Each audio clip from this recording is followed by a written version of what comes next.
ఆమేన్. ఈ ఈ లూకా సువార్త ఎవరు రాశారు?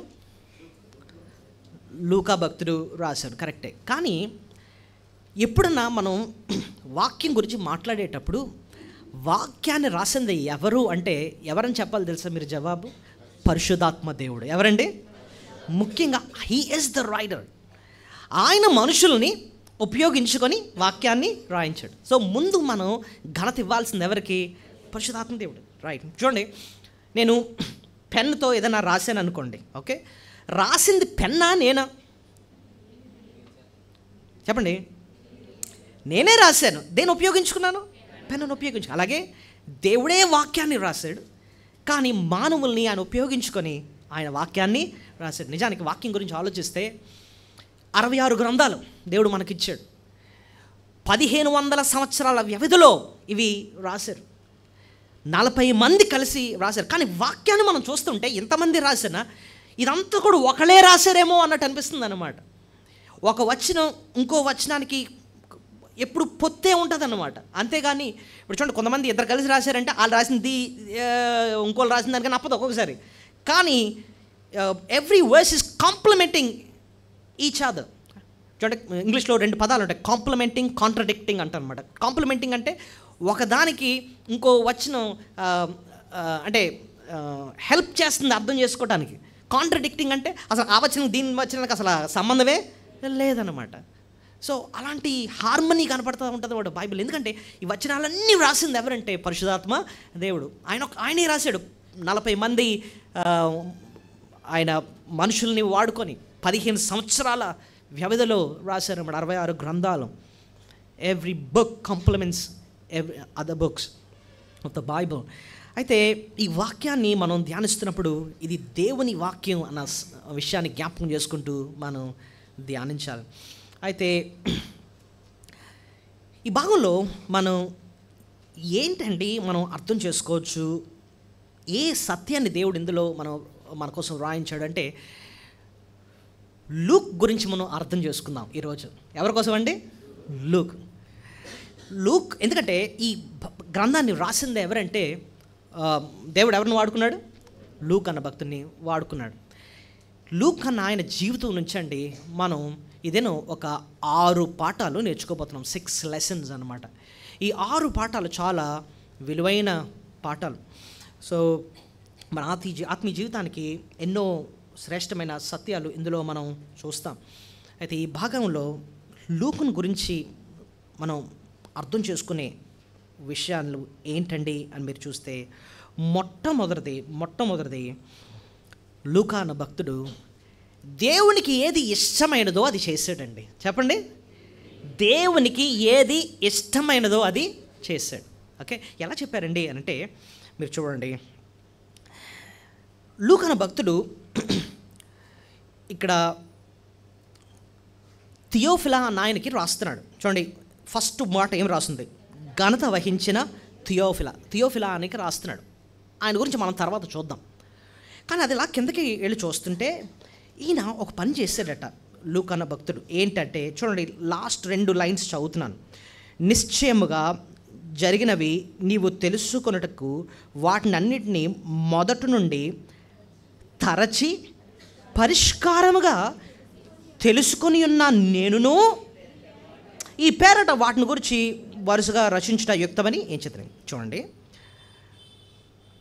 దేవుని మాటలట తరచి పరిష్కారముగా తెలుసుకొని ఉన్న నేనును అంటాడు. సో మొట్టమొదటి లూక్ ఆయన గురించి మనం ఏం నేర్చుకోవచ్చండి అంటే దేవుని వాక్యాన్నంట పరిష్కారముగా ఏం చేశాడు?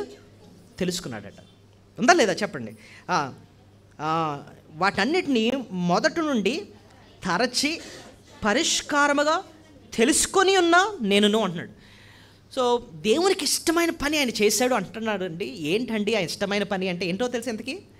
వాక్యాన్ని పరిష్కారంగా ఏం చేశాడు? పరిష్కారం అంటే అర్థం ఏంటి? పరిష్కారం, దీన్ని ఇంగ్లీష్లో ఏమంటారంటే రీసెర్చ్ అంటారు. రీసెర్చ్, పరిశోధన, పరిశీలన. ఈ మాటలన్నా పరిష్కారంగా తెలుసుకోవడం అన్నా ఒకటే అనమాట. పరిశీలన అంటాం. అంటే ఏంటి? ఏం చేస్తారు? పరిశీలన ఎవరు చేస్తారు చెప్పండి?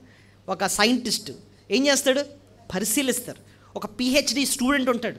ఏం చేస్తాడంటే ఒక విషయాన్ని గురించి కొన్ని సంవత్సరాలు స్టడీ చేస్తారన్నమాట. ఇంతకీ మనకు వెంటనే ప్రశ్న వస్తుంది, దేనికోసం అండి ఇంత పరిష్కారంగా తెలుసుకున్నాడు అని అంటే, లూకా భక్తుడు ఈ లూకా సువార్త కాకుండా ఇంకోటి కూడా రాశాడు. ఏంటి రాశాడు చెప్పనా? ఏది? అపోస్తల కార్యం. అపోస్తల కార్యంలో రాస్తాడు, నేను లూకాలో ఏమి రాశానో అని చెప్పి అపోస్తల కార్యంలో రాస్తాడు. చూడండి, అపోస్తల కార్యములు 1వ అధ్యాయం. దేని గురించి అంటే అంత పరిష్కారంగా తెలుసుకున్నాడు? అపోస్తల కార్యములు 1వ అధ్యాయము మొదటి 2 వచనాలు. ఓ థియోఫిలా, యేసు తాను ఏర్పరచుకొనిన అపోస్తులను పరిశుద్ధాత్మ ద్వారా ఆజ్ఞాపించిన తరువాత ఆయన పరమునకు చేర్చుకొనబడిన దినము వరకు, ఇప్పుడు చూడండి, ఆయన చేయుటకును బోధించుటకును ఆరంభించిన వాటన్నిటిని గురించి నా మొదటి గ్రంథములో రచించాను. నా మొదటి గ్రంథం అంటే ఏంటి? ఆ గ్రంథం లూకా సువార్త. సో లూకా సువార్తలో ఏంటేంటి రాశాడట? అంత పరిష్కరించి పరిశీలనగా తెలుసుకున్నాడు. దేని గురించి? 2 విషయాలు అంటున్నాడు ఇక్కడ ఆ లాస్ట్ లైన్లో. చూడండి, ఆయన చేయుటకును బోధించుటకును ఆరంభించిన వాటన్నిటిని గురించి నా మొదటి గ్రంథంలో రాశాను. అంటే యేసు ప్రభు చేసినవి, ఆయన బోధించినవి, ఆయన చేసిన అద్భుతాలు, అంతేకాకుండా ఆయన బోధించిన సత్యాలు, ఇవన్నీ కూడా ఏం చేశాడట? పరిష్కారంగా తెలుసుకున్నాడట. తెలియని విషయాలు ఏం చేయాలి? తెలుసుకోవాలి. మనం చాలా విషయాలు, తెలియని విషయాలు తెలుసుకుంటూ ఉంటాం. ఇంకోటి, మనకి దేని మీద అయితే ప్రేమ ఉందో దాని గురించి ఇంకా ఎక్కువ ఏం చేస్తాం? తెలుసుకుంటున్నాం కదండి. మనకు ఒకవేళ కంప్యూటర్ కోసం చాలా ఇష్టం ఉందనుకోండి, దాని గురించి మనుషులు ఏం చేస్తారు? తెలుసుకుంటారు. నీకు విమానాలు అంటే చాలా ఇష్టం అనుకో, దాని గురించి ఇంకా ఇంకా ఇంకా తెలుసుకుంటారు. నీకు ఏంటంటే ఏఐ, ఆర్టిఫిషియల్ ఇంటెలిజెన్స్ గురించి నీకు ఇష్టం అనుకోండి, దాని గురించి లోతుగా తెలుసుకుంటావు, పరిశీలన చేస్తావు అనమాట. కానీ ఈయన లూకా అన్న భక్తుడు, ఆయనకు ప్రభు అంటే ప్రేమ, ఆయన గురించి అంట ఏం చేశాడట? పరిశీలనగా తెలుసుకున్నాడటండి, తెలుసుకొని రాసాడంటండి. మనం ఎప్పుడైతే దేవుని కోసం అలా పరిశీలనగా తెలుసుకుంటామో అసలు అదే దేవునికి ఎంతో చాలా సంతోషం ఇస్తుందండి. మనం ఎవరి గురించి తెలుసుకుంటా ఉంటే దేవుని గురించి. మనం మొదటి వర్తమానంలో ఎవరి కోసం తెలుసుకున్నాం? దేవుని కోసం తెలుసు. దేవుని గురించి ఒక లక్షణాన్ని మనం స్టడీ చేసాం. ఏ లక్షణం అది? భలే చెప్పారు, మార్పు లేని దేవుడు, అన్చేంజింగ్ గాడ్. ఆయనలో ఏంటేంటండి మారవు అని అంటే ఏం చెప్పారు చెప్పండి? 7 విషయాలు తెలుసుకున్నాం. ఆయన జీవములో మార్పు లేదు, ఆయన ఎల్లప్పుడూ ఒకే రీతిగా జీవిస్తాడు. కాదు, నీకు నాకు ఆ నిత్య జీవాన్ని అనుగ్రహించాడు. నుంచి ఆయన ప్రేమలో మార్పు లేదు, శాశ్వతమైన ప్రేమతో ఆయన మనల్ని ఏం చేస్తున్నాడు? ప్రేమిస్తున్నాడు. కాదు, అలాంటి ప్రేమతో నన్ను ప్రేమించాడు. దాని వెడల్పేంటో తెలుసుకున్నాం, దాని ఎత్తేంటో తెలుసుకున్నాం, దాని పొడుగేంటో తెలుసుకున్నాం, దాని లోతేంటో తెలుసుకున్నాం. ఇంకేంటి ఆయనలో మార్పు లేనివి? ఆయన క్షమాపణలో మార్పు లేదు. ఆయన ఎల్లప్పుడూ క్షమించే దేవుడు. ఆయన ఎంత ఘోరపాపి అయినా పశ్చాత్తాప హృదయంతో క్షమించమని వెళ్ళి అడిగితే ఆయన క్షమించే దేవుడు. క్షమించే దేవుడని ఆయనలో న్యాయం మారిపోతుందా? కాదు. 4వ లక్షణం ఏంటి? ఆయన న్యాయంలో మార్పు లేదు. పాపాన్ని ఆయన సహించడు, దహించు అగ్ని అయి ఉన్నాడు ఆయన. అది నేర్చుకున్నాం. ఆయన న్యాయంలో మార్పు లేదు. 5, ఆయన వాక్యంలో మార్పు లేదండి. తరాలు మారినా, యుగాలు మారినా, మనుషులు మారినా, స్థలాల్లో ప్రతి చోట సరే ఆయన వాక్యం మాత్రం ఎప్పుడూ మారదు. ఆదాము అవ్వకి ఏ సత్యమైతే దేవుడు చెప్పాడు, ఈవేళ నీకు నాకు కూడా అదే సత్యాన్ని చెప్తున్నాడు. తరాలు మారిన ఆయన సత్యంలో మాత్రం మార్పు లేదని నేర్చుకున్నాం. ఇంకేం నేర్చుకున్నాం?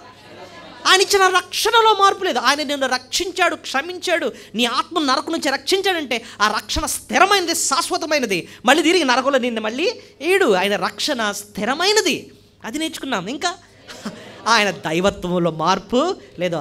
యేసుక్రీస్తు నిన్న నేడు రేపు ఏకరీతిగా ఉన్న దేవుడు. సో మనం ఎంత ఆయన గురించి పరిశీలనగా తెలుసుకుంటున్నాం. అది ఎంత ఎవరు వింటున్నారండి అంటే పైనుంచి మన దేవుడు వింటూ ఆయన ఏం చేస్తాడో తెలుసు, నిజంగా ఆనందిస్తున్నాడు, సంతోషిస్తున్నాడు. అందుకోసం అంటున్నాను, లూకా దేవుని గురించి పరిష్కారంగా, ఆయన క్రియలను గురించి, ఆయన బోధల గురించి పరిశీలనగా తెలుసుకుంటూ ఉంటేనంటండి దేవుడు అది చూసి ఎంతో సంతోషించాడు. కాదు, ఈరోజు నువ్వు నేను దేవుని గురించి ఎక్కువ అర్థం చేసుకునేకూడదండి. ప్రభు నిన్ను బట్టి నన్ను బట్టి ఆయన ఎంతో సంతోషిస్తాడు. ఇది నేను చెప్పిన మాట కాదండి, ఒక వచనాన్ని మీకు జ్ఞాపకం చేస్తాను. ఇర్మియా గ్రంథం 9వ అధ్యాయం 24వ వచనం. జెరమయా చాప్టర్ 9 verse 24. అతిశయించువాడు దేని బట్టి అతిశయింపవలెను అనగా, భూమి మీద కృప చూపుచు నీతి న్యాయములు జరిగించిన యెహోవాను నేనే గ్రహించి నన్ను పరిశీలనగా తెలుసుకుని బట్టే అతిశయింపవలెను, అట్టి వాటిలో నేను ఆనందించువాడని యెహోవా సెలవిచ్చును. అట్టి వాటిలో అంటే ఇందులో ఆనందిస్తాడు దేవుడు. మనం ఎప్పుడైతే దేవుడి గురించి పరిశీలనగా తెలుసుకుంటామో దాన్ని బట్టే దేవుడు ఎంతో సంతోషిస్తూ ఉంటాడు. ఇప్పుడు ఇంకోసారి ఆలోచిద్దాం. ఇప్పుడు లూక్ గురించి వెళ్దాం. లూక్ అన్న భక్తుడు యేసు ప్రభు యొక్క క్రియల గురించి, యేసు ప్రభు యొక్క ఆయన యొక్క బోధల గురించి, ఆయన పుట్టుక గురించి ఇవన్నీ తెలుసుకోవాలి. ఫర్ ఎగ్జాంపుల్ లూకా సువార్త 1వ అధ్యాయంలో ఒక సంఘటన ఉంటుంది. మరియాతో ఒకళ్ళు మాట్లాడతారు వచ్చి, ఎవరు? గాబ్రియేలుతో. దయాప్రాప్తురాలా, నీకు శుభము, ప్రభువు నీకు తోడై ఉండను గాక. ఆమె ఏంటి శుభవచనం అని వెయిట్ చేస్తుంటే, ఇదిగో నీవు గర్భము ధరించి కుమారుని కందు. ఈ మాటలన్నీ కూడా ఎవరి మధ్యన సంభాషణ జరిగాయి? మరియకు గాబ్రియేలు మధ్యన సంభాషణ. మరి లూకా ఎలా రాశాడండి ఈ విషయాన్ని? లూకాకి ఎలా తెలిసిపోయింది? ఎందుకంటే లూకా సువార్త కదా, ఈయనకి ఎలా తెలిసిందంటారు? ఈయన పరిశీలనగా తెలుసుకున్నాడు. ఏం చేసి ఉంటాడు మీరు చెప్పండి. ఏం చేసి ఉంటుంటాడు తెలుసా? మరియ దగ్గరికి వెళ్ళి ఉంటుంటాడు. మరియను కలుసుకొని ఆమె అడ్రస్ ఎక్కడుందో కనుక్కొని వెళ్ళి కూర్చొని, అబ్బా అసలు ఏం జరిగిందో చెప్పు, ఆయన పుట్టకముందు ఏం జరిగిందో చెప్పు. అప్పుడు మరియ అవన్నీ వివరిస్తూ ఉంటే మరియ ఏం చేసింది? ఆమె జరిగిన సంఘటనలన్నీ కూడా హృదయంలో ఏం చేసుకుందట? భద్రం చేసుకుంది. ఈయన ఎప్పుడైతే ఇల్లు అడుగుండుంటాడో అవన్నీ కూడా చక్కగా ఏం చేసింది? వివరించుండి ఉంటుంది. అవన్నీ కూడా ఈయన ఏం చేసేసాడు? అంత ఇంట్రెస్ట్ ఉంది కాబట్టి కూర్చొని అంత పని చేశాడు. తర్వాత 2వ అధ్యాయంలో ఏం జరిగింది? వీళ్ళెవరు? గొర్రెల కాపరులు పొలంలో ఉండి రాత్రి వేళ తమ మందను కాచుకుంటున్నారు. ప్రభు దూత వారి యొద్దకు వచ్చి నిలిచెను, ప్రభు మహిమ వారి చుట్టూ ప్రకాశించినది. వారు మిక్కిలి భయపడి, దావీదు పట్టణమందు నేడు రక్షకుడు మీ కొరకు పుట్టి ఉన్నాడు, ఈయన ప్రభు అయిన క్రీస్తు. మరి అక్కడ లోకా లేడే? లోకా లేడు. మరి ఆ మ్యాటర్ దానికి ఎలా తెలిసిందండి? ఎలా తెలిసింది? నేను అనుకున్నాను ఆ గొర్రెల కాపరులు ఆ సంఘటనలన్నీ మరియకు చెప్పారు. మరి ఆ హృదయం ఏం చేసింది? భద్రం చేసుకుంది. లోకా వచ్చి అడుగునప్పుడు అవన్నీ కూడా తను చెప్తా ఉంటే ఈయన చక్కగా రాసుంటాడు. చూడండి, దీని అంతట్లో మనకు చూస్తున్నాం ఆయన యొక్క పరిశీలన, హిజ్ రీసెర్చ్ అనమాట. ఎన్ని గ్రంథాలు రాశాడు, ఎన్ని అధ్యాయాలు రాశాడండి? అలాగా లోకాలు ఎన్ని ఉన్నాయి? ఒక అధ్యాయం కాదు, 24 అధ్యాయాలండి, 24 చాప్టర్స్ రాశాడు. మరి ఇప్పుడు ఆయన బోధలు, యేసయ్య చెప్పిన బోధలు, నేను అనుకుంటున్నాను శిష్యుల దగ్గరికి వెళ్ళి ఆయన ఏంటేంటి చెప్పాడు, ఆయన చేసిన అద్భుతాలు ఏంటి అని చెప్పి ఒక్కొక్కటి అడుగుంటుంటాడు. నాకు చెప్పరా నేను తెలుసుకోవాలని చెప్పి చక్కగా రాశాడండి. అంతేకాదు ఈ 1వ అధ్యాయంలో చూస్తే లూకా సువార్త 1వ అధ్యాయంలో ఓల్డ్ టెస్టిమెంట్ స్టడీ చేశాడట. అది ఎక్కడ వస్తుందో చూడండి. 1వ అధ్యాయం 1వ వచనం, ఘనత వహించిన థియోఫిలా, ఆరంభము నుండి కన్నులార చూచి వాక్య సేవకులైన వారు మనకు అప్పగించిన ప్రకారము. వెయిట్ ఆ ఒక్క లైన్ దేనికోసం మాట్లాడుతున్నారు తెలుసా? ఆరంభము నుండి కన్నులారా చూచి వాక్య సేవకులైన వారు మనకు అప్పగించిన ప్రకారం. అంటే మోషే ఇలాంటి సేవకులు, పాత నిబంధన వారు, మోషే ఏం రాశాడు?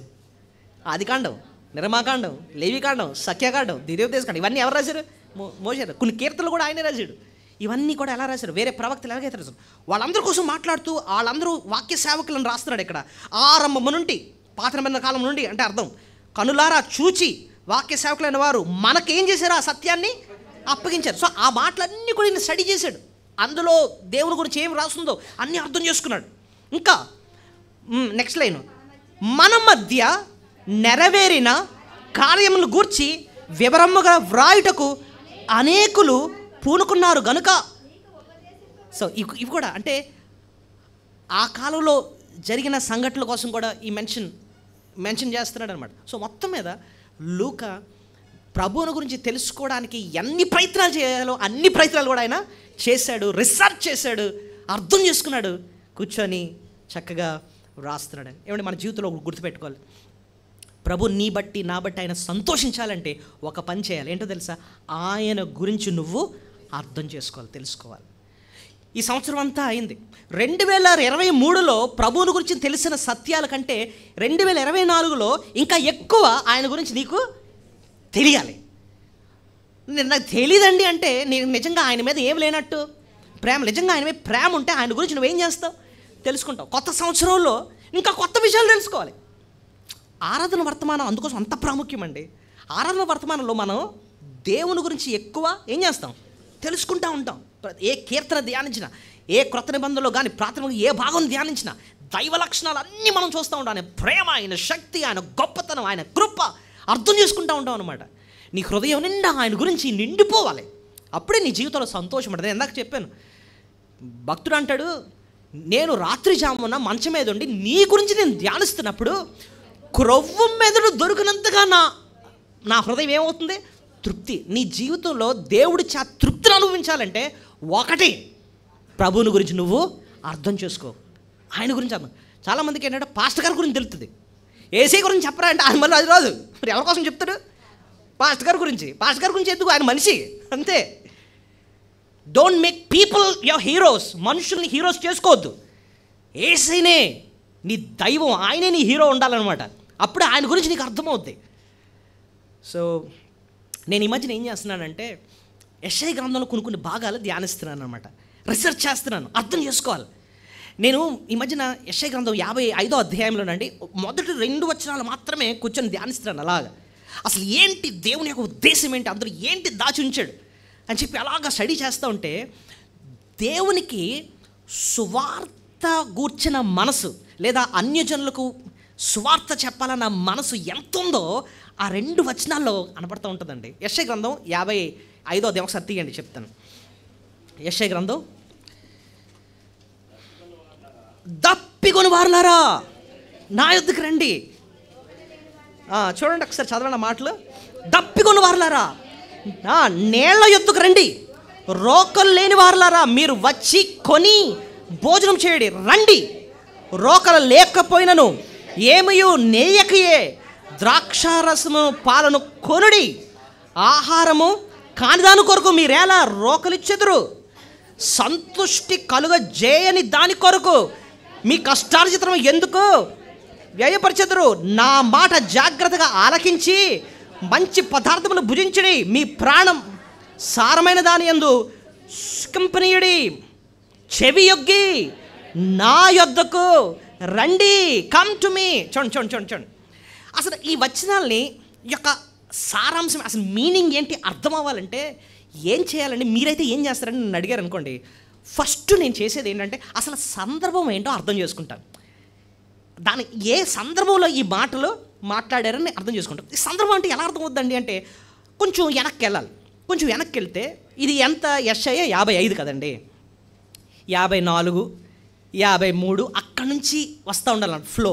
ఓకే, యెషయా గ్రంథం 53లో ఏ ఉంటుందండి అంటే కొంచెం బైబిల్ తెలుసుకుని చెప్పేస్తారు. ఏముంటుంది చెప్పండి? యెషయా 53 ఆయన యొక్క సిలువ మరణం గురించి ఉంటుంది, అంతే కదండి. అతడు పొందిన దెబ్బల ద్వారా మనకు స్వస్థత కలిగాను. చూడండి ఆ వచనాలు ఉంటాయి చూడండి. ఎక్కడ యెషయా ఎక్కడ 4వ వచనం, నిశ్చయముగా అతడు మన రోగములు భరించెను, మన వ్యసనములు వహించెను. ఆయన మొత్తబడిన వాడుగాను, దేవుని వల్ల బాధింపబడిన వాడుగాను, శ్రమనొందిన వాడుగాను మనం అతని ఎంచితిమి. మన అతిక్రమములు బట్టి అతడు గాయపరచబడెను, మన దోషములు బట్టి నలుగొట్టబడెను. మన సమాధానమైన శిక్ష అతని మీద పడెను, అతడు పొందిన దెబ్బల చేత మనకు. ఇవన్నీ మనకి ఏమర్థమవుతున్నాయి చెప్పండి? చదివ యేసు ప్రభు యొక్క సిలువను గురించి నేను వెంటనే ఆలోచించాను అనమాట. అంటే 55వ అధ్యాయానికి 53వ అధ్యాయానికి ఏదో కనెక్షన్ ఉంది. ఇక్కడేమో దేనికోసం మాట్లాడుతున్నాడు? యేసు ప్రభు యొక్క సిలువ మరణం, నా పాపాల కోసం ఆయన ప్రాణం పెట్టాడు. ఆ సత్యాన్ని 53వ అధ్యాయంలో రాస్తున్నాడు. ఆయన మరణం గురించి రాశాడు, ఆయన యొక్క పునరుద్ధానం కోసం కూడా 12వ వచనంలో చూస్తే పునరుద్ధానం కోసం ఉంటుంది. ఓకే, ఒకటి కొంత అర్థమైందన్నమాట. నా రీసెర్చ్ చూడండి, నా స్టడీ ఎలా ఉంటుంది. ఇప్పుడు అది 53, ఇదేమో 55, మధ్యలో ఏ అధ్యాయం ఉంది? మరి 54వ అధ్యాయంలో ఏం రాశాడబ్బా అని అలా చదువుకుంటూ వస్తూ ఉంటే మీరు చెప్తే నమ్మరండి, నిజంగా యేసయ్యను నమ్ముకుంటే, అలాగ నీకోసం ప్రాణం పెట్టిన యేసయ్యను నమ్ముకుంటే నీకేంటి మేలు కలుగుతాయో అవి ఒక 10 మేలు రాస్తాడండి 54వ అధ్యాయంలో. పాయింట్ అర్థమవుతుంది మీకు? అంటే ఆయన నమ్ముకుంటే ఏంటి మీరు నేను కొన్ని మేళ్ళు మీకు చూపిస్తాను, నాతో పాటు చూడండి. 54వ అధ్యాయం అంటే మీకు బైబిల్ ఎలా స్టడీ చేయాలో మీకు అర్థం చేయిస్తున్నాను, కొంచెం రీసెర్చ్. ఓకే, 54వ అధ్యాయంలో మీరు చూస్తే 2వ వచనం చూడండి. నీ గుడారపు స్థలములను విశాలపరచము, నీ నివాస స్థలముల తెరలు నిరాటంగా సాగనిమ్ము, నీ త్రాళ్ళను పొడుగు చేయము, నీ మేకలను దిగగొట్టుము, కుడివైపునకు ఎడవైపునకు నీవు వ్యాపించదువు, నీ సంతానము అన్య జనుల దేశమును స్వాధీనపరచు. చూడండి, ఈ మాటలన్నిటికి అర్థం ఏంటంటే, ఈ మాటలంటే అర్థం ఏంటంటే, దేవుడు ఇక్కడ ఏమంటుంటే మీ టెంట్లు పెద్ద చేయండి అంటున్నాడు. మీ ఇప్పుడు గుడారాలు చిన్నవి ఉన్నాయి, ఏం చేయాలి? పెద్ద చేయండి. ఎందుకు పెద్ద చేయాలి తెలుసా? ఈ టెంట్లోకి అన్ని జనులు కూడా లోపల తీసుకొస్తాను అంటే అర్థం ఏంటో తెలుసా? మనల్ని దేవుడు ఆయన ఇంటిలోకి చేర్చుకుంటాడు. ఒక మేలు ఏంటి చెప్పండి? బయట ఉన్న వాళ్ళని దేవుడు ఏం చేస్తున్నాడు? ఆయన ఇంటిలోకి, ఆయన గుడారంలోకి మనల్ని ఏం చేస్తున్నాడు? ఆయన కుటుంబంలో చేర్చుకోవడం. అది మేలు కాదు చెప్పండి? మనల్ని ఏంటి ఆయన కుటుంబంలో చేర్చుకోవడం ఏంటి? ఎంత గొప్ప మేలు. ఇంకా మనం అలా కొంచెం కిందకి వెళ్తే ఇంకేం చేస్తాడంటే ఆయన మనల్ని క్షమించేస్తాడంట. 4వ వచనం చూడండి, 4వ వచనం. సిగ్గుపడలేక్కడు, అవమానము తలంచకము, నీవు లజ్జపడనక్కర్లేదు, నీవు నీ బాల్యకాలపు సిగ్గును మరుచుదువు. అంటే అర్థం ఏంటో తెలుసా? నువ్వు పాపాలు చేసావు, సిగ్గుమాలిన పనులు చేసావు, ఇంకా నువ్వు వాటిని జ్ఞాపకం చేసుకోవాల్సిన లేదు. ఎందుకంటే వాటిని నేను ఇంకేం చేసేస్తాను? క్షమించేస్తాను, కంప్లీట్ క్షమించేస్తాను అంతే. ఇంకా మళ్ళీ అట్లా నేను జ్ఞాపకము చేసుకోను. ఇంకోటి, నేను నీకు భర్తగా ఉంటాను. నేను 5వ వచనంలో అంటున్నాడు చూడండి, నిన్ను సృష్టించేవాడు నీకు ఎలా ఉంటాడు? ఇంకా భర్త అంటే చూడండి, ఆ ప్రాణం పెట్టిన ఆ ప్రభువుని నమ్ముకుంటే నీకు ఎన్ని మేళ్ళు అంటే, ముందు ఆయన ఇంట్లో చేర్చుకుంటాడు, నీ పాపాలన్నీ క్షమించేస్తాడు, ఇంకా నీకు ఎలా ఉంటాడు? ఆయన ఒక భర్తగా ఉంటాడు ఆయన కదా. ఇంకా మనం అలా కిందకి వెళ్తే 8వ వచనం చూడండి, నిత్య కృపను చూపిస్తానంటాడు. 8వ వచనం చూడండి, గొప్ప 8వ వచనం, మహోద్రేకము కలిగి నిమిషం మాత్రం నీకు విముఖుడిని అయితేని నిత్యమైన కృపతో నీకు వాత్సల్యతము నీకు ఇంకేం చూపిస్తాను నేను? నిత్యమైన కృప. ఎంతకాలం కృప చూపిస్తాడట? నిత్యం అంటే అర్థం ఏంటి? 4 రోజులు కదండి? కాదట. ఇంకా ఆ కృప తక్కువ చేయండి, నీకు నిత్యమైన కృప నేను నీకు చూపిస్తాను. కృప అన్నమాట అయోగ్యుల ఎడల మేలు చేయడం.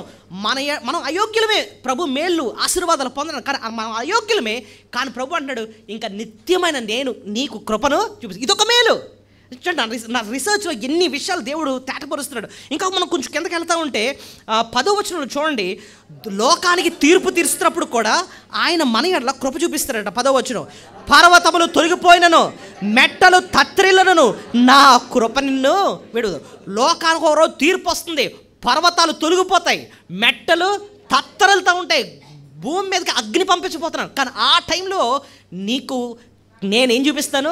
శిక్ష చూపించను, కృప చూపిస్తాను. ఎంత మేలో ఆలోచించండి. ఇంకా మనం కొంచెం కిందకి 11వ వచనంలో నీకోసం పరలోక రాజ్యాన్ని సిద్ధపరుస్తాను. ఎంత అద్భుతంగా 11వ వచనంలో రాస్తున్నాడు చూడండి, ప్రయాసపడి గాలి వాన చేత కొట్టబడిన ఆదరణ లేక ఉన్నదనా, నేను నీలాంజనములతో నీ కట్టడలను కట్టుదును, నీలములతో నీ పునాదులు వేదును, మాణిక్యములతో నీ కోట కొమ్మములను, సూర్యకాంతములతో నీ గుమ్మములను కట్టుదును, ప్రశస్తమైన రత్నములతో నీకు సరిహద్దులు ఏర్పరచును. సో ఇవన్నీ దేనికోసం అండి? రత్నాలు ఏంటి, ఇవన్నీ ఏంటి, దేని తయారు చేస్తున్నాడు ఈయన? పరలోకాన్ని నీకోసం. నువ్వు ఎంతవరకు ఎన్నో కష్టాలు పడ్డావు కదా, నీకు గొప్ప రాజ్యాన్ని, పరలోకాన్ని నీ కొరకు నేను సిద్ధపరుస్తున్నాను. చూడండి, ఇవన్నీ కూడా ప్రభు నమ్ముకోవడం ద్వారా మనకు కలిగే ఏంటివి? మేళ్ళు. ఇంకా మనం అలా కిందకి వెళ్తూ ఉంటే నీకు బోధిస్తాను. చూడండి, 13వ వచనం అంటున్నాడు, నీ పిల్లలందరూ యెహోవా చేత ఉపదేశము నొందెదురు. అంటే నీతో మాట్లాడతాను, నీకు వాక్యం చెప్పిస్తాను, నీ పిల్లలకు అధిక విశ్రాంతి కలుగును. ఆ వాక్యం వినుట వల్ల నీకేం కలుగుతుంది? ఎంతో విశ్రాంతి, నెమ్మది ఉంటుంది. అదొక మేలు. ఆయన అంటున్నాడు 8వ వచనంలో, నీ భయభీతులన్నీ తొలగిస్తాను. చూడండి, భీతి నీకు దూరంగా ఉండును, అది నీ దగ్గరకు రానేరదు. అంతేకాదట, ఇంకో మేలు ఏంటంటే నీ పక్షాన ఎవరైనా శత్రువులు ఉంటే ఆ శత్రువులందరినీ కూడా నాశనం చేస్తాను. ఎక్కడ? 17వ వచనం, నీకు విరోధంగా రూపింపబడిన ఏ ఆయుధమును వర్ధిల్లదు, న్యాయ విమర్శలో నీకు దోషారోపణ చేయు ప్రతి వారిని నీవు నేరస్థాపన చేసేది. చూడండి, ఈ మాటలన్నీ కూడానండి ఇప్పుడు మీకు అర్థమైపోయిందా? 53వ అధ్యాయంలో ఏనో పాపుల కోసం ఆయన ఏం చేశాడు? ప్రాణం పెట్టాడు, సిలువ మరణించాడు, తిరిగి లేచాడు. ఆ ప్రభువుని నమ్ముకుంటే ఏ మేలు కలుగుతుందో అవన్నీ కూడా 54వ అధ్యాయంలో రాసుకుంటూ వస్తున్నాడు. ఇప్పుడు 55వ అధ్యాయంలో ఏం చేస్తుంది చెప్తా మీకు అర్థమైపోవాలి. ఏంటి? ఇదిగో నీకు ఇన్ని మేళ్ళు చేస్తాను కదా, నీకు ఇంత ప్రాణం పెట్టాను కదా నీకోసం, ఇప్పుడు నువ్వేం చేయాలి తెలుసా? నా యొద్దకు రా, నా యొద్దకు రా. ఆ పిలిపిస్తున్నాడు. ఎక్కడ? 55వ అధ్యాయం, కమ్ టు మీ, నా దగ్గరకు వచ్చే. నీ దగ్గర డబ్బులు లేకపోయినా సరే నా దగ్గరకు వచ్చే, ఉచితంగా నేను నిన్ను రక్షిస్తాను. ఇక్కడ మొదటి అధ్యాయం 2వ వచనంలో మనం చూస్తేనండి 55వ అధ్యాయంలో రోకలు లేకపోయినా నా దగ్గర రండి. రోకలు లేకపోయిన వాళ్ళు అంటే పేదోళ్ళు, పేదోళ్ళు ఏమీ లేకపోయినా సరే, నువ్వు పేదోడు అయినా సరే నా దగ్గరికి వచ్చాయి. 2వ వచనంలో చూస్తే గొప్పోడు, ఆడికి డబ్బులు ఉన్నాయి కాబట్టి అన్ని కొనేస్తున్నాడు. ఏది అనవసరమో అవి కూడా ఆడు కొని అందులో ఏదో సంతోషం ఉందేమో అన్నట్టుగా వెళ్తున్నాడు. ఇప్పుడు చూడండి, సొలొమోన్ ఉన్నాడు, ఆయనకి బోల్డంత డబ్బు ఉంది, ఆ డబ్బుతో బంగారం కొన్నాడు, అవి కొన్నాడు, ఇవి కొన్నాడు, కానీ హృదయంలో ఆయనకి ఏమి లేదు, శాంతి, నెమ్మది, సంతోషము లేదు. అలాంటి వాళ్ళ కోసం చెప్తున్నాడు అనమాట. నువ్వు పేదవాడవైనా సరే, గొప్పవాడవైనా సరే, నీకు రక్షణ అవసరం, నా దగ్గరకు వచ్చాయి, నేను నిన్ను రక్షిస్తానని చెప్పి 3 ఇస్తానని చెప్తున్నాడు. ఏంటంటే ఇస్తాడంటే తెలుసా, వాటర్ ఇస్తానన్నాడు. ఫస్ట్ దప్పికుంటే నేను నీకేమి ఇస్తాను, నీళ్లు. 2 ఇంకోటి ఇస్తానన్నాడు, పాలు ఇస్తానంటున్నాడు. ఏమంటున్నాడు, పాలు. నెక్స్ట్ ఇంకోటి ద్రాక్షారసం. ఉన్నాయో లేదు చూడండి, మీరే చూడండి. దప్పికొన్న వాళ్ళారా నీళ్ళ ఎదుకరండి, నీళ్లు. పాలను ఎక్కడుంది చూడండి, మొదటి వచనం చివరిని అంటాడు చూడండి, రండి రోక లేకపోయినా సరే ఏమి ఇయ్యకయే ద్రాక్షారసము. సో 3 పదార్థాల కోసం మాట్లాడతాడు. ఏంటంటే నీరు, ద్రాక్షారసం, పాలు. ఆ 3 ఒకసారి ఆలోచించండి. నీరు ఏం చేస్తుంది, దాహాన్ని తీరుస్తుంది. నీళ్లు లేకపోతే దాహంతో ఉన్న వ్యక్తికి నీళ్ళు ఇవ్వకపోతే సమస్య వెళ్ళిపోతాడు, ఇంకా ఇవ్వకపోతే ఇంకా అలాగా చచ్చిపోతాడు అనమాట. నువ్వు దప్పికతో ఉన్నావు, నీకు ఆశ ఉంది, బతకాలన్న ఆశ ఉంది, వచ్చాయి, నేను నీకు ముందు ఏమిస్తాను, నీళ్ళు ఇస్తాను. అలా ఉట్టి నీళ్ళైతే నీళ్ళతో బతికేస్తాడా మనిషి? ఉట్టి నీళ్ళతో బతుకుతాడండి? వాడికి ఏం కావాలి, పాలు అవసరం. పాలు వల్ల అతనికి ఏమొస్తుంది, ఆరోగ్యం వస్తుంది, నరిష్మెంట్ అన్నారు అన్నమాట. ఎదుగుతా ఉన్నాడు. వాక్యాన్ని దేంతో పోల్చాడంటే, వాక్యమనే పాలు, నిర్మలమైన పాలు, రక్షణలో ఎదుగు నిమిత్తము నీకేం కావాలి, పాలు. సో నిన్ను ముందు నీళ్ళిచ్చి బతికిస్తాను, తర్వాత కావాల్సిన పాలు నీకు ఇస్తాను నువ్వు ఎదగడానికి. తర్వాత నీకు సంతోషం కావాలి కదా, సంతోషానికి ఏమిస్తాను, నీకు ద్రాక్షారసం. ఎంత శ్రేష్టమైన జీవితాన్ని నీకు ఇస్తాను, వచ్చాయి నా దగ్గరికి, కమ్ కమ్ కమ్ అని పిలుస్తున్నాడు అనమాట. అది ఆయన సువార్త గుర్చిన ఆయన హృదయం ఏంటో అక్కడ నీకు కనపడుతుంది. ఎంత అద్భుతమైన సత్యాన్ని ఇప్పుడు నాకు ఎలా తెలిసిపోయిందండి ఇదంతాను? ఎలా తెలిసింది? మనందరం ఇప్పుడు కాసేపు కూర్చొని ఏం చేసాం, వాక్యాన్ని దేవుని సహాయంతో పరిశీలన చేసాం. నిజంగా అలా చదివితేనంటండి, మన పక్కన ఒక టీచర్ ఉంటారండి. ఆ టీచర్ ఎవరో తెలుసా, పరిశుద్ధాత్మ దేవుడు. ఇప్పుడు మామూలు పుస్తకాలకని బైబిల్కి తేడా ఏంటో తెలిసిన, మామూలు పుస్తకాలకి అది రాసినోడు పక్కన ఉండడు. ఏదో పుస్తకం చదువుతున్నావు, అది నీకు అర్థం కాలేదు, ఏం రాశాడు, ఆధార్ పక్కన ఉంటాడా, ఉండడు నీకు చెప్పడానికి. కానీ బైబిల్ చదువుతున్నప్పుడు మనతో ఎవరుంటారండి, ఎప్పుడు పరిశుద్ధాత్మ దేవుడు ఉండి ఆయన గైడ్ చేస్తాడు, ఆయన అర్థం చేస్తాడు. చూడు చూడు ఆ వచనం ఎందుకు, దాని అర్థం ఏంటో తెలుసా, చూడు చూడు మళ్ళీ చదువు, ఆ పైన ఉంది దాని అర్థం అని చెప్పి ఆయన డైరెక్షన్. అయితే మనకు కావాల్సింది ఏంటంటే శ్రద్ధ, మనసు పెట్టాలన్నమాట. ఆయన మీద ఆధారపడాలి, మోకాల ప్రార్థన చేయాలి. ప్రభువా నా జ్ఞానంతో నీ వాక్యాన్ని అర్థం చేసుకోవాలి, నువ్వు నేర్పిస్తే తప్ప నాకు అర్థం కాదు నాయన అని చెప్పి ఎప్పుడైతే మనం కంప్లీట్గా ఆయన మీద ఆధారపడి చదువుతామనండి, ఆయన మనకు అర్థం చేయిస్తాడు. లూక్ అది చేసాడండి, అది ఆయనకి ఎంతో ఇష్టం. దేవునికి ఇష్టమైన పని ఇష్టంగా చేశాడండి. వాక్యాన్ని ఎంతో పరిశీలన చేసి దేవుని గురించి, ఆయన క్రియల గురించి, ఆయన కార్యాల గురించి, ఆయన బోధల గురించి అర్థం చేసుకొని రాశాడనమాట. అసలు దాన్ని బట్టే మనం ఒక మంచి పాఠం ఆయన జీవితం నుంచి మనము నేర్చుకోవాలి. సో లూకా నుంచి మనం నేర్చుకున్న మొదటి పాఠం ఏంటి చెప్పండి, వాక్యాన్ని పరిశీలనగా చేయాలి. అది ఎందుకంటే దేవునికి అది ఇష్టమైన పని, దేవునికి ఇష్టమైన పని ఇష్టంగా ఏం చేశాడు, అది మొదటి పాఠం. ఓకే, రెండోది చూద్దాం. లూకా నుంచి మనం నేర్చుకునే రెండో పాఠం ఏంటి? రెండోది, మనుషులు రక్షింపబడాలని ఆయనకి ఆసక్తి ఉందండి. రెండోది ఏంటంట, మనుషులు రక్షింపబడాలని ఆయనకి ఆసక్తి ఉంది. ఓకే, ఇది ఎలా చెప్పారండి అని మీరు అడిగితే, ఇప్పుడు చూడండి, మళ్ళీ లూకా సువార్త మొదటి అధ్యాయంకి వెళ్ళిపోదాం. లూకా సువార్త మొదటి అధ్యాయం మొదటి వచనం. ఘనత వహించిన థియోఫిలా. ఎవరికి రాస్తున్నాడు? ఒక వ్యక్తికి. ఎవరు ఆ వ్యక్తి? థియోఫిలా. ఈ లూకా సువార్త అంతా కూడా ఒక్క వ్యక్తి కోసం రాస్తున్నాడు. Okay, he is writing addressing to one person. ఆ ఒక్క వ్యక్తి ఎవరు? థియోఫిలా. ఓకే, అసలు థియోఫిలా గురించి మనం జాగ్రత్తగా ఆలోచిస్తే అసలు ఎవరండి థియోఫిలా అని అంటే, నిజానికి బైబిల్లో చదువుతాడు మనకు అర్థం కాదు, ఎవరో తెలియదు మనకి. కానీ లూకా ఆయన కోసం రాస్తున్నాడు. కానీ ఆయన గురించి, ఆయన ఎవరో అర్థం చేసుకోవడానికి అక్కడే మనకు ఒక హింట్ ఉంది. ఏంటంటే ఘనత వహించిన థియోఫిలా. ఎవరండి? ఘనత వహించిన అన్న పదం సాధారణంగా ఎవరికి వాడతారంటేనండి, మామూలు మనుషులు కాదట.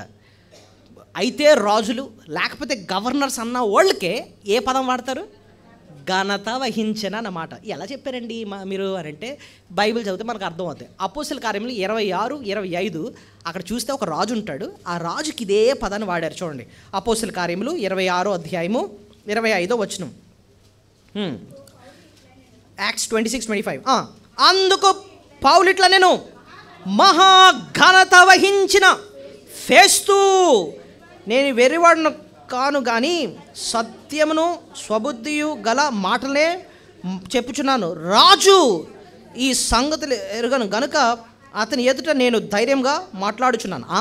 ఒక ఫేస్తు అన్న రాజుతో మాట్లాడుతున్నాడు. ఎవరు ఇక్కడ ఎవరు మాట్లాడుతున్నారు? పౌలు భక్తుడు ఒక రాజుతో మాట్లాడుతున్నాడు. ఆ రాజు పేరేంటి? ఫేస్తు. ఆ ఫేస్తు అన్న రాజుని సంబోధిస్తూ ఏ పదం వాడాడు? ఘనత వహించిన ఫేస్తు అంటున్నాడు అనమాట.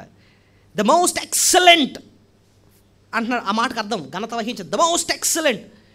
అలాగే థియోఫిలస్కి ద మోస్ట్ ఎక్సలెంట్ థియోఫిలస్. నేను అనుకోండి, ఇప్పుడు మీరు చెప్పండి, థియోఫిలస్ ఏమై ఉంటాడు చెప్పండి? అయితే ఒక రాజు అనుకుంటున్నాం, he must be a king.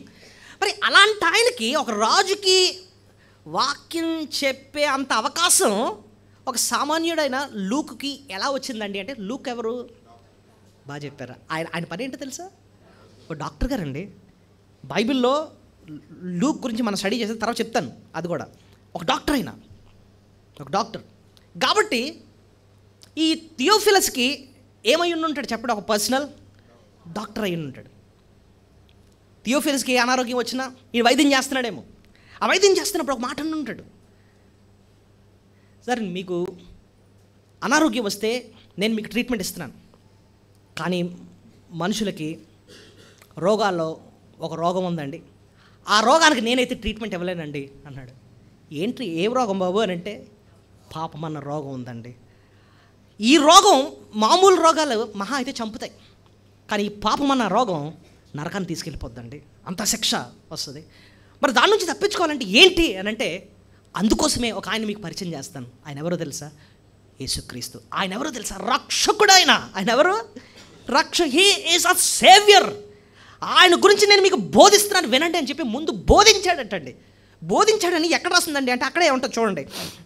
ఎక్కడంటే 4వ వచనం, లూకా సువార్త 1వ అధ్యాయం 4వ వచనంలో, కార్యం గురించి వివరంగా వాటికి అనేకులు పూనుకోరు గనుక నీకు ఉపదేశింపబడిన సంగతులను నిశ్చయముగా జరిగినవని నీవు తెలుసుకున్నట్లు. వెయిట్ నీకు ఉపదేశింపబడిన సంగతులు. ఉపదేశింపబడిన అంటే అర్థం ఏంటి? రాయక ముందు ఏం చేశాడు? బోధించాడు, ఉపదేశించాడు, ప్రభుని కోసం చెప్పాడు. ఈ వైద్యం చేస్తున్నప్పుడు నేను అనుకున్నాను, థియోఫిలాకి ఏదో అనారోగ్య పరిస్థితి వచ్చిందో, సీరియస్గా ఉన్నప్పుడు దగ్గరుండి ట్రీట్మెంట్ ఇస్తూ సువార్త చెప్పుండి ఉంటాడండి. ఆ మాటలు ఆయన హృదయంలో పనిచేస్తున్నాయి. అక్కడితో ఆగలేదు, నోటితో చెప్పేశాడు, సరిపోదు. ఆయన విశ్వాసానికి ఇంకా ఎక్కువ విషయాలు చెప్పాలి, అప్పుడు కానీ ఒక విశ్వాసిగా మారడు.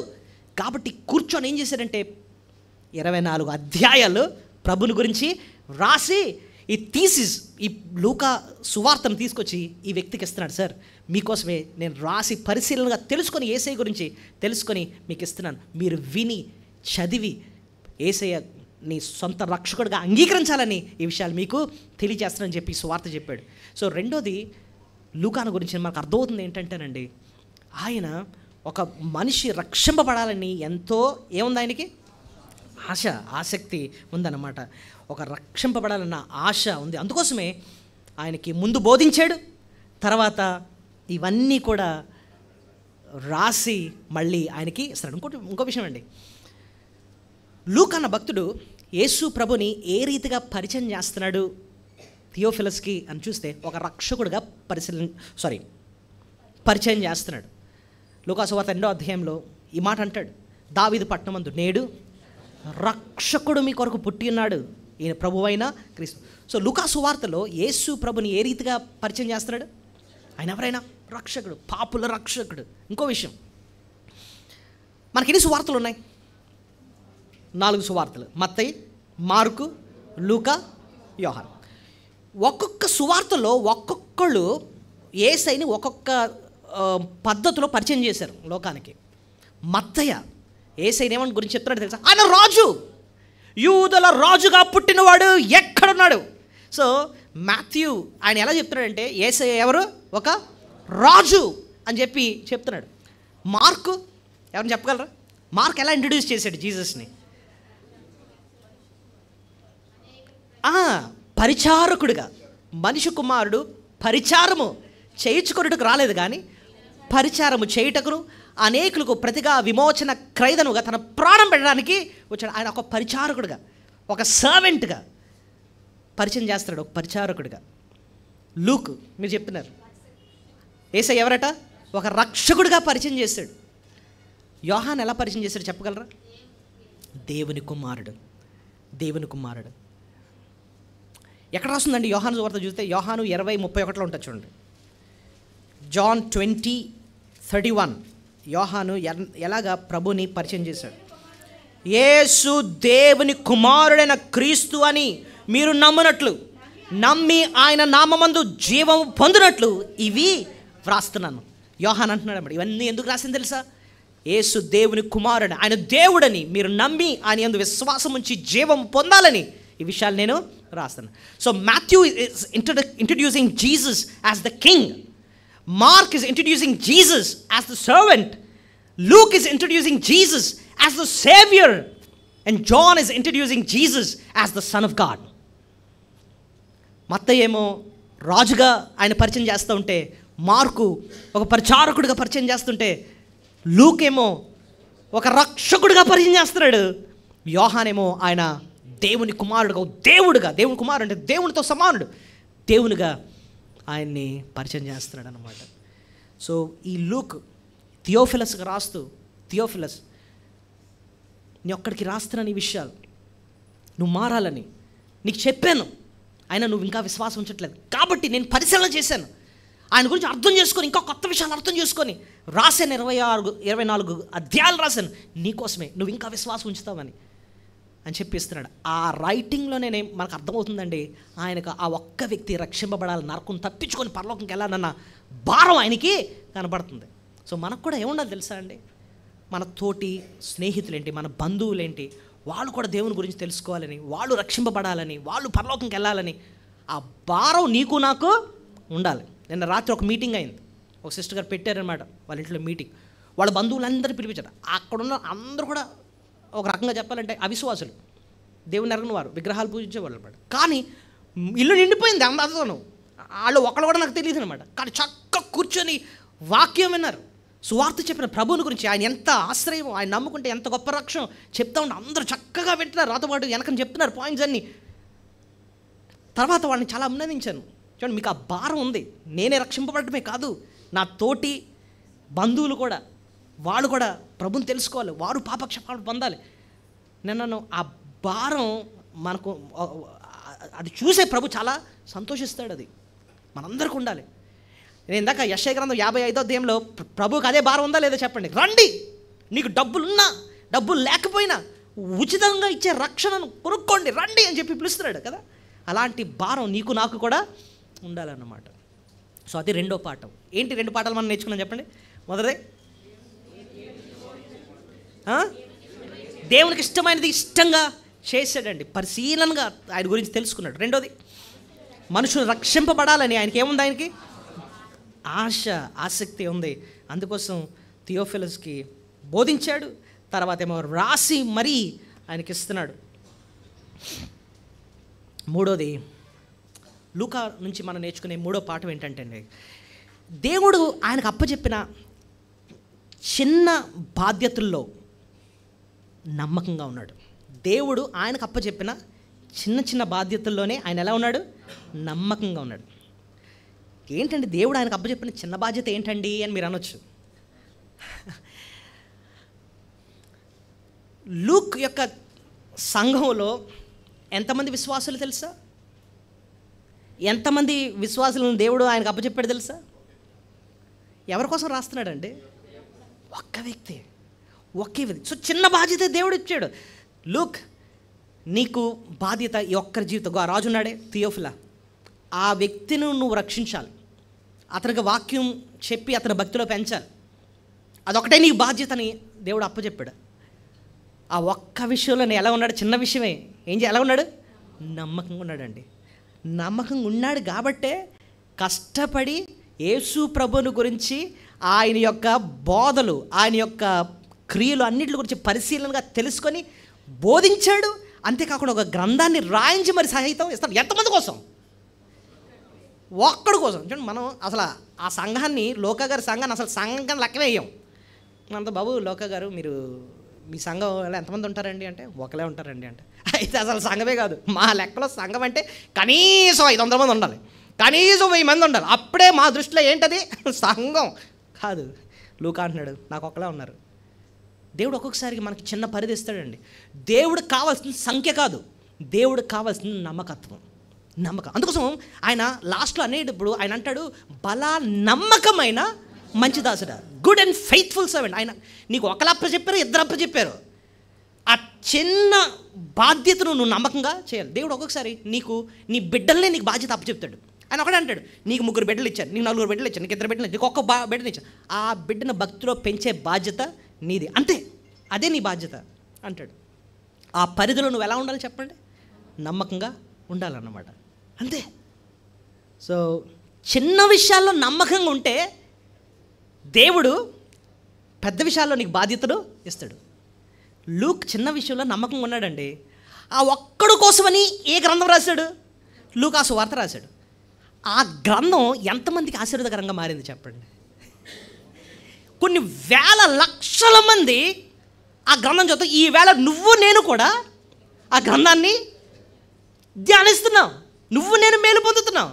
నువ్వు చిన్న విషయాల్లో నమ్మకంగా ఉంటే ఆ దేవుడు నీ పనిని ఉపయోగించుకుంటాడు, పెద్ద విషయాల్లో నీకు బాధ్యతను ఇస్తాడు. నన్ను భక్తిలో పెంచిన కొంతమంది సేవకులు, నాకు సేవ పరిచర్య నేర్పించిన సేవకులు నాకు ఒక మాట చెప్పారు, నాకు ఇప్పటికీ మర్చిపోలేను నేను. ఏమన్నారు తెలుసా? John, you only worry about the depth of the ministry, God will take care of the breadth of the ministry అన్నారు. అంటే దీన్ని తెలుగులో చెప్పాలి అంటే, నువ్వెప్పుడు కూడా పరిచర్యలో లోతుగానే ఆలోచించు, వెడల్పు గురించి నువ్వు అసలు ఆలోచించదు. వెడల్పు అంటే అర్థం ఏంటి? పేరు ప్రత్యేకతల కోసం ఎక్కువ అందరికీ తెలిసిపోవాలని ఇలాంటివి అసలు నీ మైండ్లోనే పెట్టుకోక. నీ ఫోకస్ అంతా ఎలా ఉండాలంటే వాక్యాన్ని లోతుగా చదువు, లోతుగా అర్థం చేసుకో. నీకు అప్పచెప్పిన వారిని భక్తిలో పెంచు, వాళ్ళని ఖండించు, బుద్ధి చెప్పు. నువ్వు ఎప్పుడైతే వాళ్ళని అలాగా భక్తిలో పెంచావో దేవుడు బ్రెడ్త్ అంటే అర్థం ఏంటి? వెడల్పు సంగతి ఆయన చూసుకుంటాడు. ఇంకా నువ్వు వరి అవ్వాల్సిన లోతు ఆయన వెడల్పు సంగతి చూసుకుంటాడని చెప్పాడు అనమాట. నిజానికి మనం అంతే. నిజంగా మనుషులు మారు మనసు ఎప్పుడు పొందుతారంటేనండి, పరలోకం కొరకు ఎలా ఎప్పుడైతే సిద్ధపడతారంటే వాక్యం ఉన్నదున్నట్టు స్పష్టంగా వివరిస్తున్నప్పుడు అండి ఆ వాక్యం హృదయంలో పడుతుంది, హృదయాలు మారుతాయి, ప్రభువుకి ఇష్టకరంగా వాళ్ళు మారుతారు. ఇప్పుడు నెహెమ్యా గ్రంథం 8వ అధ్యాయంలో ఏం జరిగింది? వాక్యాన్ని ఓపెన్ చేశారట, చెప్పి అక్కడున్న భక్తులు చక్కగా వాక్యాన్ని వివరిస్తూ ఉంటే వాళ్ళందరూ నించొని గుండెలు బాదుకుంటూ ఏడ్చారట. అదండి మనం చేయాల్సిందే. ఇప్పుడు ఇక్కడ కూర్చొని కథలు చెప్పడం కాదు, జోకులు వేయడం కాదు, లేకపోతే ఇంకేం కాదు, వాక్యాన్ని స్పష్టంగా వివరణ ఇస్తూ ఉంటే దేవుడు హృదయాలు తెరుస్తాడు, జీవితాలు మారుస్తూ ఉంటాడు. దాని గురించి మనం నమ్మకంగా ప్రయాసపడాలన్నమాట. మిగిలినంతా కూడా దేవుడు చూసుకుంటాడు. సో 3వ పాఠం మనకు ఎవరు లూకా నేర్పించిందంటే, చిన్న విషయాలు ఎలా ఉన్నాడండి? నమ్మకంగా ఉన్నాడు. He is faithful in the work God has given him. మనం బైబిల్లో కూడా చూస్తేనండి దేవుడు ఒక్కొక్కరికి ఒక్కొక్క పరిధి ఇచ్చాడు. ఆ పరిధి మనం అర్థం చేసుకుంటాం. యోహాను ఉన్నాడండి బైబిల్, బాప్తిస్మం ఇచ్చే యోహాను. ఆయన పరిధి ఏంటో తెలుసా? ఎక్కడ ఆయన పరిచయం చేయాలి? అరణ్యంలో ఒక శబ్దాన్ని అంటారనమాట. సో ఆయన పని ఏంటి? అరణ్యం. పౌలు భక్తుడు ఆయన పరిధి ఏంటో తెలుసా? అపోస్తలుల కార్యం 9:15 అంటాడు, రాజుల ముందు, అన్ని జనుల ముందు, ఇశ్రాయేల్ ప్రజల ముందు నువ్వు వెళ్ళి వాక్యము చెప్పాలి. అది ఆయన యొక్క పరిధి. So you should know your territory. దేవుడు ఎక్కడ నన్ను నిలబెట్టాడు అక్కడ నేను నా పని నమ్మకంగా చేయాలి. చిన్న పని అప్పచెప్పాడు నీకు, ఆ చిన్న పనిలో నువ్వు నమ్మకంగా చేయి. సో ఎప్పుడైతే ఆ నమ్మకత్వం ఉంటావో దేవుడు పెద్ద పెద్ద విషయాల్లో ఆయన వాడుకుంటాడు. Be faithful in the little things God has given you. నాలుగోది లూకా గురించి మనం నేర్చుకున్న విషయం ఏంటంటే, ఆయనకు చాలా జ్ఞానం ఉందండి, చాలా జ్ఞానవంతుడు ఆయన. కానీ చాలా తగ్గించుకొని దేవునికి ఘనత ఇచ్చాడు. మళ్ళొకసారి చెప్తున్నాను, 4వ పాయింట్ ఏంటండి? చాలా జ్ఞానం ఉంది కానీ ఆయన తగ్గించుకున్నాడు, దేవునికి ఘనత ఇచ్చాడు. ఇది ఎలా చెప్పారండి అని మీరంటే, లూకా ఎవరు అసలు అని చూస్తే కొలస్సీ పత్రిక 4:14 మీరు చూడండి. కొలాషియన్స్ చాప్టర్ 4:14. లూకా అను ప్రియుడైన చాలు అదే కావాలి మనకి. లూకా ఎవరండి? ఒక వైద్యుడు. ఏ కాలంపు వైద్యుడు? ఆయన ఉన్న కాలం ఏది? 1st century. ఈ కాలంలోనే డాక్టర్ అంటే మనకు చాలా విలువ, డాక్టర్ గారు, ఎందుకంటే చదవడం చాలా కష్టం. కానీ ఇప్పుడు ఇంకా చాలా టెక్నాలజీ వచ్చింది మనకి, పుస్తకాలు, ఎంతో రీసెర్చ్లు అన్నీ ఉన్నాయి కాబట్టి బుర్రన్న వాళ్ళు కొంచెం చదువుతున్నారు, డాక్టర్ సర్టిఫికేట్ సంపాదిస్తున్నారు, MBBS MDలు ఇవన్నీ చేస్తున్నారు. ఇది ఏ కాలం? నాకు తెలిసి ఆ కాలంలో స్టెథోస్కోప్ కూడా లేదేమో, థర్మామీటర్ కూడా లేదేమో, ఏం లేదు. కానీ ఏ యంత్రాలు లేకుండానే ఆయన ఏమైపోయాడు? వైద్యుడు. సూపర్ స్మార్ట్ అన్నమాట నిజానికి. ఓకే, చాలా జ్ఞానవంతుడు. అంతేకాదు, ఆయన గురించి ఇంకా స్టడీ చేస్తుంటే హీఈస్ అ హిస్టారియన్. హిస్టారియన్ అంటే అర్థం ఏంటి? హిస్టరీ అంటే ఏంటి? చరిత్రకారుడు. ఇంకోటి ఉట్టి హిస్టారియన్ కాదు, ఇన్వెస్టిగేటింగ్ హిస్టారియన్ అంటే అర్థం ఏంటంటే ఎంత ఇన్వెస్టిగేషన్ చేశాడు.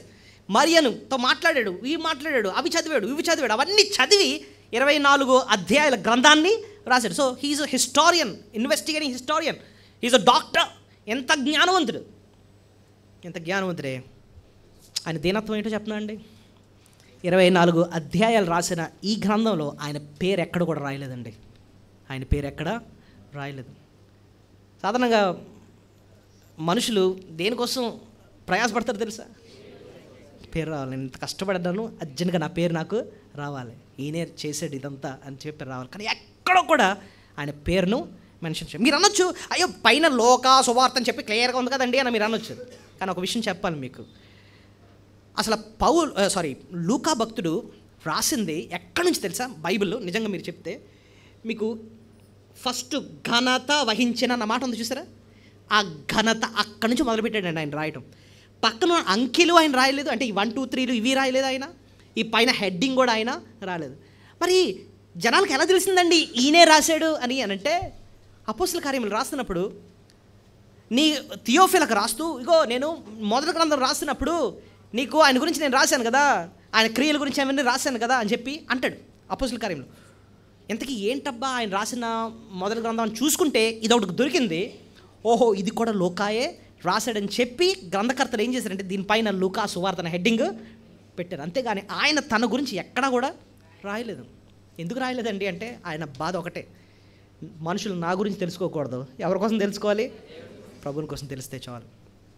ఈ కాలంలోనండి మీరు చెప్తే నమ్మరు, సెల్ఫ్ ప్రొజెక్షన్ కోసం చచ్చిపోతున్నారు మనుషులు. స్థిరకాలం నేను గుర్తుండిపోవాలి జనాలకి అన్నట్టుగా. ఏమండి, ఒక్కసారి మనం చచ్చిపోయిన తర్వాత మన కుటుంబమే మనం గుర్తుపెట్టుకోరండి. మా తాతగారు ఎవరో నాకు తెలీదు, మా తాతగారు యొక్క తాతగారు తెలుసుకోవడం కూడా ఇష్టపడను. ఎందుకంటే మనకు అనవసరం. మీకు తెలిసే చెప్పండి, మీ ముత్త తాతగారు ఎవరు చెప్పండి. మనుషులు నిన్ను గుర్తుపెట్టుకోరు. కానీ నువ్వు బ్రతికిన కొంతకాలం అందరికీ తెలిసిపోతే పిచ్చిగా ప్రయత్నాలు చేస్తూ ఉంటాం.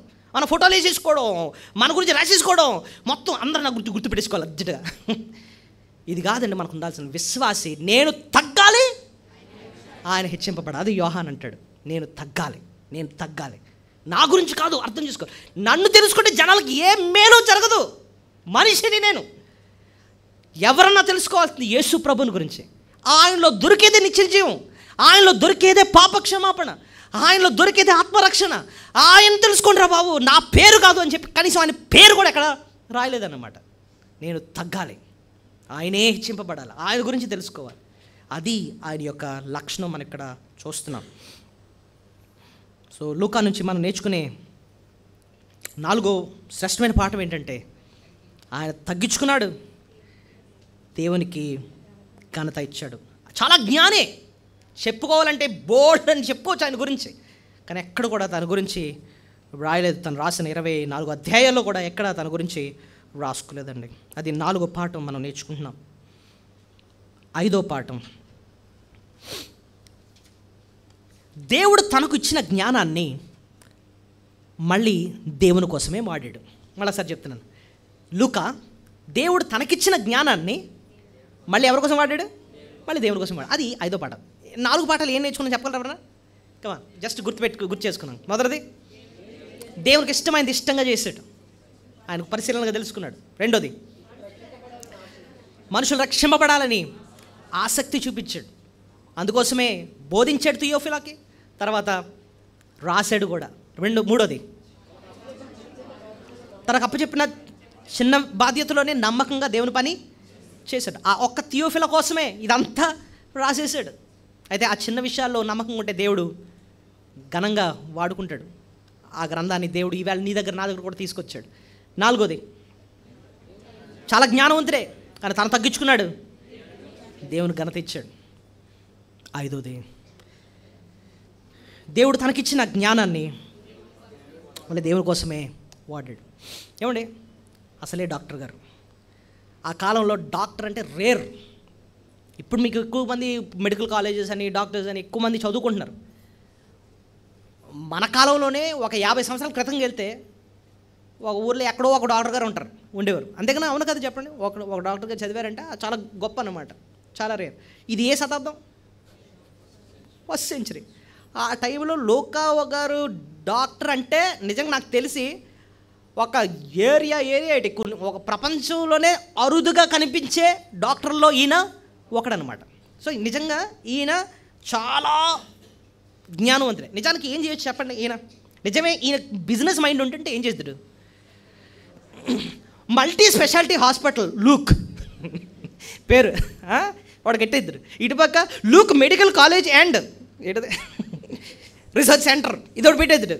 ఇంకా నర్సింగ్ కాలేజ్ ఇదొకటి పెట్టేద్దుడు. మొత్తం బాబు డబ్బులు సంపాదిస్తాడు కూర్చో రాదా చెప్పండి? కోట్లు సంపాదించాడు. ఎందుకంటే rare of the rarest doctor. నిజంగా డబ్బు మైండ్ ఉంటే కుప్ప వస్తాయండి డబ్బులు, ఎందుకంటే అంత జ్ఞానవంతుడు. కానీ ఈయన పని ఏంటో తెలుసా అండి? ఆయన ఏం చేసేవాడు తెలుసా? ఈయన పౌలుతో తిరిగేవాడట. ఏం చేసేవాడు? పౌలుతో తిరిగేవాడు. నా ప్రియమైన వైద్యుడైన లూకా అంటాడన్నమాట, పౌలుతో తిరిగేవాడు. ఎందుకంటే ఆయనకు తెలుసు డబ్బు సంపాదన కన్నా ఆత్మల రక్షణ ప్రాముఖ్యం. పౌలు భక్తుడు ఆ పని మీద తిరుగుతున్నాడు కాబట్టి నేను ఆయనతో ఉంటే ఆయనకి ఎన్నో దెబ్బలు తగులుతున్నాయి. పౌలు గారికి వాక్యం చెప్పడానికి వెళ్తే ఆడెవడో బుర్ర కూడా వేస్తున్నాడు, రక్తం కారిపోతూ ఉంటుంది. వెంటనే పక్కన ఎవరున్నారు? డాక్టర్ గారు ఉన్నారన్నమాట. వెంటనే ట్రీట్మెంట్ ఇచ్చేసేవారు. 2 రోజులు ఈయన సెట్ అయిపోయాడు, మళ్ళీ సువార్తకి వెళ్ళిపోయేవారు. ఏది విలువ చెప్పండి? ఈయన గారు కూర్చొని డబ్బులు ఏం సాధిస్తారు చెప్పండి? శారీరకంగా ఏదో కొంచెం అనుభవిస్తాడేమో కానీ తర్వాత చచ్చిపోతారు అంతే. కానీ పౌలు గారితో తిరుగుతూ ఆయన జ్ఞానాన్ని అంతటినీ కూడా దేవుని కోసం ఏం చేస్తున్నాడు? వాడుతున్నాడు. ఆ మైండ్ సెట్ చూడండి. నిజంగా మనకి 4 మొక్కలు కొంచెం జ్ఞానం వస్తే ఏ రకంగా సంపాదించాను అని ఆలోచిస్తాం మనం ఫస్ట్. ఎందుకంటే మన థింకింగ్ అంతా కూడా డబ్బు సంపాదనే. ఈ జ్ఞానాన్ని ఏ రకంగా దేవుని కోసం వాడడం అని కనీసం ఆలోచించాం. కానీ ఎప్పుడైతే మనం దేవుని కోసం వాడాలి ఈ జ్ఞానాన్ని అనుకుంటావో నీ అవసరాలన్నీ దేవుడు తీరుస్తాడు. ఆయన ఊరుకోడండి. నువ్వు ఎప్పుడైతే ఆయన కోసం నీ జ్ఞానాన్ని వాడాలి. ఇప్పుడు చూడండి, ఎంతమందికి చదవడం వచ్చు? నేను బేసిక్ అడుగుతున్నాను. బేసిక్ అందరికీ వచ్చు చదవడం. 99% అందరికీ చదవడం వచ్చు. ఎంతమందికి రాయడం వచ్చు? అందరికీ కూడా 99% అందరూ కూడా ఈ కాలంలో ఏంటి రాయడం వచ్చు. ఓకే, ఇంకోటి కంప్యూటర్ టైపింగ్ ఎంతమందికి వచ్చు? 100 మందికి వచ్చు, చక్కగా టైప్ చేస్తారు. ఇవి వచ్చాయి అంటేనండి మీరు చాలా జ్ఞానవంతులే. You read, you write, you can operate a computer. నీకు చాలా జ్ఞానం ఉన్నట్టే ఆల్రెడీ. ఆ జ్ఞానాన్ని ఎంత మట్టుకు మీరు నిజంగా దేవుని కోసం వాడతారు? ఇవి ఇంకా బేసిక్స్.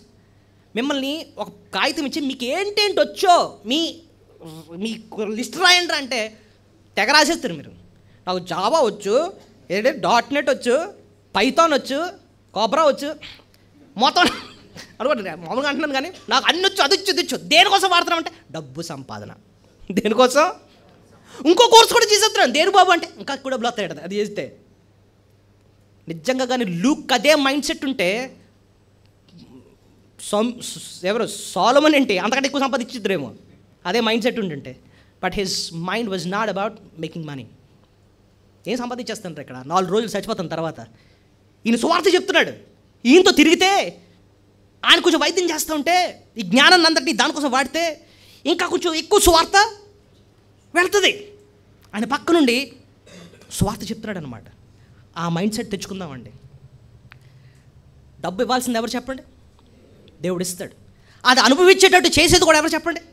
దేవుడు ఇస్తాడు. కానీ నువ్వు మాత్రం నీ మైండ్ ఉండాల్సిందే, దేవుని కోసం బతుకుతాను, దేవుడు నాకు ఇచ్చిన జ్ఞానాన్ని ఆయన కోసం వాడతాను. ఆ జ్ఞానం మనకు ఉండాలి. లుక్ ఎంత అద్భుతమైన సత్యం చెప్తున్నాడు చూడండి. దేవుడు ఏవి లోటు చేయడు.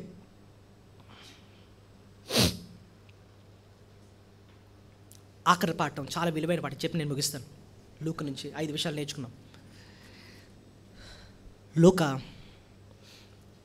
పౌలుని హత్తుకున్నాడు.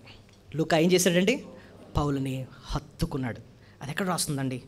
2 తిమోతి 4:10-11 వచనాలు.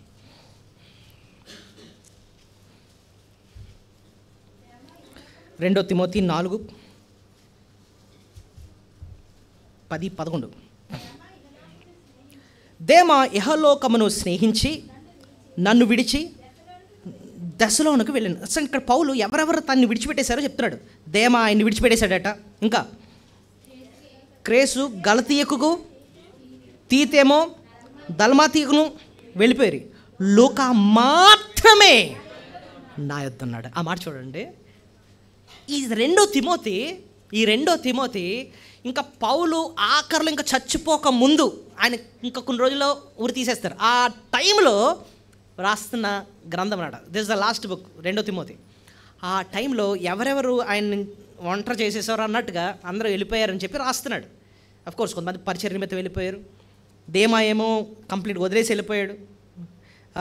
వీళ్ళందరి కోసం రాస్తూ లూకా గురించి మాత్రం ఎంత మంచి మాట అంటున్నాడంటే, లూకా మాత్రమే నా యొద్ద ఉన్నాడు. ఆఖరి వరకు ఆ సహవాసాన్ని హత్తుకున్నవాడు ఎవరంటే లూకా అండి.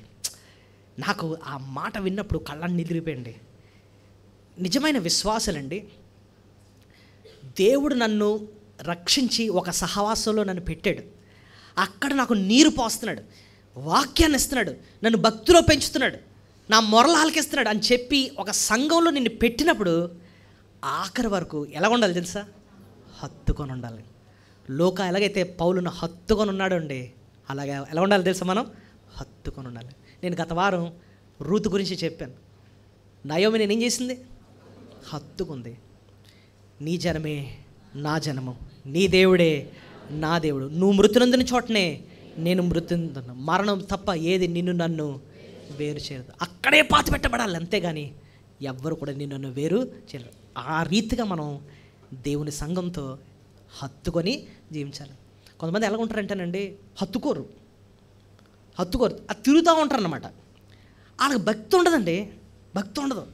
ఈవేళ ఎక్కడ కూర్చుంటారు, తర్వాత ఇంకో దగ్గర ఉంటారు, తర్వాత ఇంకో దగ్గర ఉంటారు. వాళ్ళ బతుకులు ఎలా ఉంటాయంటే, అంటే కొంచెం కఠినంగా ఉండాలని చెప్తున్నాను ఈ విషయం. మీరు ఒక మొక్క కొన్నారండి. ఏ మొక్క అంటే గులాబీ పువ్వు మొక్క. ఎక్కడి నుంచి తెప్పించారంటే కడియపు లంకలో ఏమంటాయి, మంచి పూలు ఉంటాయి కదా, తెచ్చి ఏం చేశారంటే మీ ఇంట్లో ఎక్కడ పాతారు, నీళ్ళు వేసారు, ఇక్కడ పాతారు. 2వ రోజు ఇప్పుడు పీకేసి మళ్ళీ ఎక్కడ పాతారు, మళ్ళీ ఎక్కడ నచ్చలేదు మళ్ళీ పీకారు, ఎక్కడ పాతారు. రోజుకు ఒకసారి పీకి పతి వేస్తున్నారు. ఏం వద్దు చెప్పండి, చచ్చిపోతుంది కదా. కొంతమంది బతుకులు అలాగే ఉంటాయండి. దేవుడిని ఎంతో ప్రేమించి ఒక సంఘం ఇచ్చి వాక్యాన్ని ఇస్తూ చక్క భక్తిలో పెంచి పోషిస్తూ ఉంటే ఎందుకలా తిరుగుతావు? అక్కడ ఏసీ బాగుంటుంది, కొంచెం చల్లగా ఉంటుంది, అందుకని అక్కడికి వెళ్తాడట. ఇంకో అక్కడ నచ్చలేదు, అక్కడ ఉంటారు తిన్నగా, మళ్ళీ ఇంకో దగ్గరికి వెళ్తాడు. అక్కడికి ఎందుకు వెళ్ళిపోయారు? అక్కడ మ్యూజిక్ బాగుంటుంది, కొంచెం గట్టి కొడతారు మ్యూజిక్. అక్కడికి వెళ్తారు, అక్కడ తినకుంటారు, మళ్ళీ ఇంకో దగ్గరికి వెళ్తారు. వాళ్ళ బతుకులు అలాగా ఉంటాయి. దేవుడు ఎక్కడ నిన్ను ప్రేమించి వాక్యం ఇస్తూ స్థిరపరిచాడు. నీకు తెలుసు దేవుడు నన్ను ఇక్కడ నాటాడు, వాక్యం ఇస్తున్నాడు, నేను భక్తులు ఎదుగుతున్నాను, స్థిరంగా ఉండు. లోక ఏం చేశాడు? పౌలుని హత్తుకున్నాడు. స్థిరంగా ఉండు. దేవుడు నిన్ను, నీ కుటుంబాన్ని ఎంతో దీవిస్తాడు. ఈ 6 పాఠాలు ఈ సంవత్సరం ఆకులు దేవుడు ఎందుకు నీకు నేర్పించాడో నెమరు వేసుకోండి. ప్రార్థన చేసుకుందాం. పరిశుద్ధ గొప్ప దేవా యేసయ్యా నీకు స్తోత్రాలు.